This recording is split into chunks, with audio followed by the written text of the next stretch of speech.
1000 हिंदुओं का धर्म परिवर्तन करवाया गया। अब ये कोई सुनी सुनाई बात नहीं रह गई। अब ये बात कोर्ट में साबित हो चुकी है। उमर गौतम ने जबरन हिंदुओं को मुसलमान बनाया, धर्मांतरण का नेटवर्क चलाया और इसीलिए उमर को उम्र कैद की सजा हुई। धर्मांतरण को लेकर अब ये कोई नहीं कह सकता सबूत क्या है। पक्के और सच्चे सबूत कोर्ट में दिए जा चुके हैं। सजा भी सुना दी। अब कोई सबूत मांगेगा तो इन आरोपियों की फोटो दिखा दी जाएगी। धर्मांतरण का ये पहला ऐसा क्लियर कट केस है जिसे योगी की पुलिस ने कोर्ट में साबित कर दिया और कोर्ट से 16 आरोपियों को सजा हुई।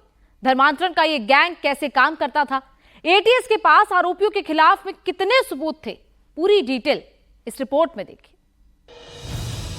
विदेशों में धर्मांतरण के लिए 57 करोड़ की फंडिंग, जिन लड़कियों को फंसाया उनकी गवाही, धर्मांतरण कराने वाले वीडियो, जांच में मदरसों में धर्मांतरण का खुलासा, इस्लामिक दावा सेंटर की जांच, हनी ट्रैप, टीचर कल्पना की गवाही। 1984 में श्याम प्रताप सिंह हनी ट्रैप में फंसता है, उमर गौतम बनता है और फिर ऐसी चेन रिएक्शन शुरू होती है कि 1000 से ज्यादा हिंदुओं को मुसलमान बना दिया जाता है। जो लोग धर्मांतरण गैंग पर यकीन नहीं करते, जिनको लगता है कि सोसाइटी में ऐसा कोई नेटवर्क नहीं है, ऐसा कोई नेक्सस नहीं है जो हिंदुओं को फंसाता है, जिनके टारगेट पर हिंदू रहते हैं, जिन बातों को नकारा जाता है, जिन बातों को सिर्फ अफवाह बताया जाता है, वो बात कोर्ट में साबित हो चुकी है, सबूत भी मिल चुके हैं और सजा का ऐलान भी हो चुका है। अगर कोर्ट से सजा का ऐलान नहीं होता तो धर्मांतरण की बात कोई नहीं मानता। यूपी में एटीएस कोर्ट ने धर्मांतरण के 16 आरोपियों को सजा सुनाई है। 16 में से 12 आरोपियों को उम्र कैद और 4 आरोपियों को 10 साल की सजा हुई है। ये बहुत ही लैंडमार्क जजमेंट है और ये दिखाता है कि उत्तर प्रदेश पुलिस ने जो कार्रवाई की थी वो पूरी तरीके से तथ्यों के आधार पे तथा एविडेंस के आधार पे बेस्ड थी। धर्म परिवर्तन के जिन धंधेबाजों को कोर्ट से सजा मिली है, उनके चेहरे भी पहचान लीजिए। मोहम्मद कलीम सिद्दीकी, उमर गौतम, कौशर आलम, डॉक्टर फराज वल्लाह शाह, प्रसाद रामेश्वर, अरसलान मुस्तफा, मुफ्ती काजी जहांगीर, इरफान शेख, सलाउद्दीन शेख, धीरज गोविंद, सरफराज अली और अब्दुल्ला उमर को उम्र कैद की सजा सुनाई गई है। इनके अलावा मुन्ना यादव उर्फ मन्नान, राहुल भोला, मोहम्मद सलीम और कुणाल चौधरी उर्फ आतिफ को 10-10 साल की सजा सुनाई गई है। देश में जो ये अवैध धर्मांतरण का गंदा धंधा चल रहा था, इसका मास्टरमाइंड था उमर गौतम, जिसने हजारों हिंदुओं को बहला फुसलाकर तो किसी को लालच देकर अपनी साजिश का शिकार बनाया था, हिंदू से मुसलमान बनाया था। 1000 से ज्यादा हिंदुओं को ये कन्वर्ट कर चुका है और 1000 से ज्यादा लोग उसके टारगेट पर थे, लेकिन अब ये उम्र कैद की सजा काट रहा है। उमर गौतम को 20 जून 2021 को दिल्ली के जामिया नगर से गिरफ्तार किया गया था। 3 साल की जांच के बाद अब कोर्ट से सजा मिली है। यूपी एटीएस को 3 साल की जांच में उमर गौतम और उसके धर्मांतरण के इस पूरे नेटवर्क के कई सबूत मिले। पूछताछ से लेकर जांच तक में कई हैरान करने वाले खुलासे भी हुए। लेकिन सबसे पहले ये समझ लीजिए कि उमर गौतम के इस धर्मांतरण के धंधे की यूपी पुलिस को इनपुट कैसे मिला। यूपी के मुजफ्फरनगर में फुलत का मदरसा 2 लड़कियों के फर्जी डॉक्यूमेंट बना रहा था। जांच में धर्मांतरण के नेटवर्क का खुलासा हुआ। फतेहपुर में भी अवैध धर्मांतरण को लेकर शिक्षक कल्पना सिंह ने पुलिस कंप्लेन की। उमर गौतम फतेहपुर के स्कूलों में जाकर बच्चों को बहलाता और फुसलाता था। इसी बीच गाजियाबाद में सलीमुद्दीन नाम के शख्स की गिरफ्तारी हुई। सलीमुद्दीन ने विपुल नाम के शख्स का धर्म परिवर्तन कराया था और इसके लिए आयशा नाम की मुस्लिम लड़की से निकाह भी करवाया था। पुलिस ने जब इन सारे केस की जांच की तो पुलिस को धर्मांतरण के नेटवर्क की जानकारी मिली और जब कड़ियों को जोड़ा तो एक नाम सामने आया, वो था उमर गौतम। इसी के बाद पुलिस ने उमर गौतम को जामिया नगर के उसके साथी के साथ गिरफ्तार किया और मामले की जांच की शुरुआत कर दी।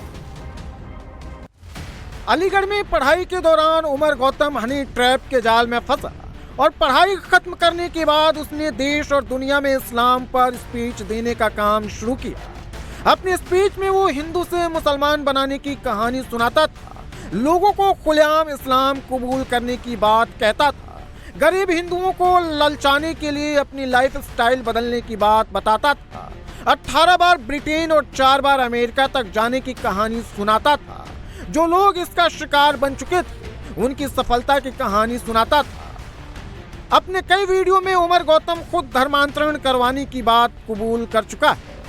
मैंने तो कभी सोचा ही नहीं था कि मेरा नाम श्याम प्रताप सिंह गौतम से मोहम्मद उमर होगा और मैं नमाज पढ़ूंगा, रोजे रखूंगा, ज़कात दूंगा, हज करूंगा, इसका मैंने कभी तसव्वुर नहीं किया था। लेकिन अल्हम्दुलिल्लाह उस यूनिवर्सिटी में अल्लाह ने ये तौफीक दी और फिर मैंने अपने दोस्तों को दावत दी, तो उसी यूनिवर्सिटी में अल्हम्दुलिल्लाह 7 लोगों ने इस्लाम की गवाही दी। उनमें से एक हमारा दोस्त था गोरखपुर का रहने वाला, यादव घराने का। उसने कहा कि जब गौतम साहब उमर साहब हो गए हैं तो मैं भी इस्लाम ले आता हूँ। इतनी उसको मोहब्बत थी, उसका नाम मैंने मोहम्मद उस्मान रखा। हमने ये समझ रखा है कि अल्लाह का ताल्लुक सिर्फ मुसलमानों से है, कुरान का ताल्लुक सिर्फ मुसलमानों से है, नबी का ताल्लुक सिर्फ मुसलमानों से है, दीन का ताल्लुक सिर्फ मुसलमानों से है। मेरे भाई बुजुर्गों, प्यारे दोस्तों, ऐसा नहीं है। अगर सिर्फ मुसलमानों से होता तो फिर ये आज की डेट में जो हजारों नहीं लाखों लोग दीन की तरफ आ रहे हैं वो नहीं आते। वो अपना नाम अभी आपके सामने अगर मौका होगा तो आएंगे आपके सामने। हमारे एक भाई साथ में आए हैं, सौरभ दत्त शर्मा, जो फरीदाबाद में रहते हैं, सेक्टर 16 में, सेंट्रल गवर्नमेंट एम्प्लॉई हैं, नौजवान हैं। आप उनको देखें, 5 साल पहले वो ईमान लाए और आज उनकी क्या पोजीशन है। मोहम्मद सुफियान है। ऐसे हजारों लोग हैं। आज की डेट में ईमान लाने वालों की तादाद यानी अनकाउंटेबल है। वो बात दूसरी है कि लोगों को पता नहीं चलता है। मैं आपको बताना चाहूँगा कितने मराकिज़ हैं हमारे हज़रत मौलाना कलीम सिद्दीकी साहब दामद बरकातुहुम की सरपरस्ती में जो इदारा चलता है, कितने लोग अब तक इस्लाम की गोद में आए और कितने लोगों की खिदमत हो चुकी है। लोग जानते हैं, बताने की ज़रूरत नहीं है। उमर गौतम के ऐसे ही वीडियोस से पुलिस को उसके शिकार और इस नेक्सस की जानकारी मिली। इस वीडियोस को भी कोर्ट में एटीएस ने सबूत के तौर पर पेश किया।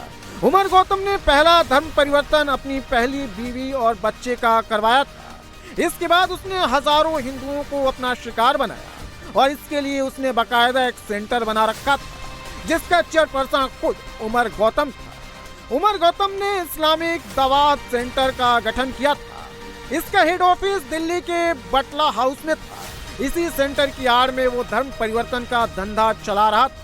वो इसी संस्थान की आड़ में डेफ सोसाइटी और गरीब तबके के लोगों के बीच जाता था, उन्हें बरगलाता और फुसलाता था। उमर गौतम को मालूम था कि इस काम को वो अकेले नहीं कर सकता था, इसके लिए उसे टीम की जरूरत थी। इसलिए वो अलीगढ़ जैसी मुस्लिम यूनिवर्सिटी में जाकर दीन और इस्लाम की बात करता था, मुसलमानों को अल्लाह के नाम पर, दीन के काम के नाम पर और अपने धर्मांतरण के धंधे से जोड़ता था।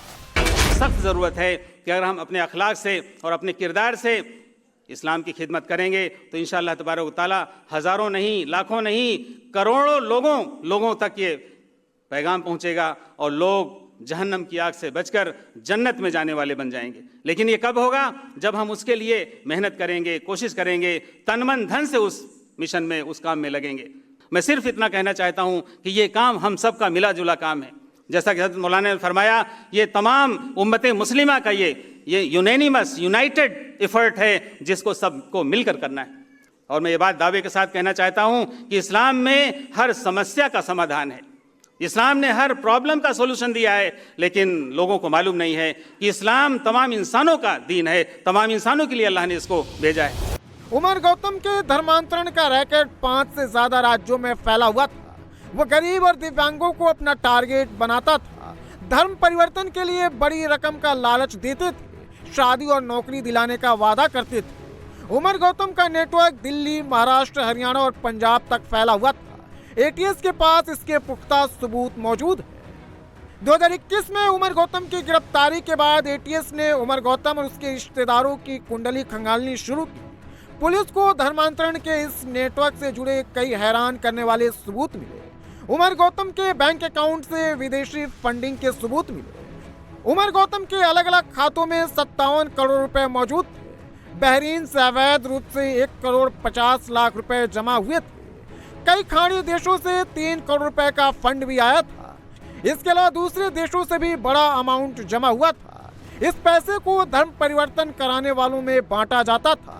पैसों का काम उमर का बेटा अब्दुल्ला देखता था, जिसके बाद यूपी एटीएस ने उमर के बेटे अब्दुल्ला समेत 17 लोगों को गिरफ्तार किया था। खुफिया एजेंसी और एटीएस महीनों तक उमर गौतम की क्राइम कुंडली खंगालती रही। उमर के बचपन से लेकर उसके ससुराल तक की एक एक डिटेल को चेक किया। उसके रिश्तेदारों और दोस्तों से पूछताछ की गई। उमर गौतम ने जहां जहां धर्मांतरण वाली तकरीरें दी थी, सारी फुटेज पुलिस ने जमा की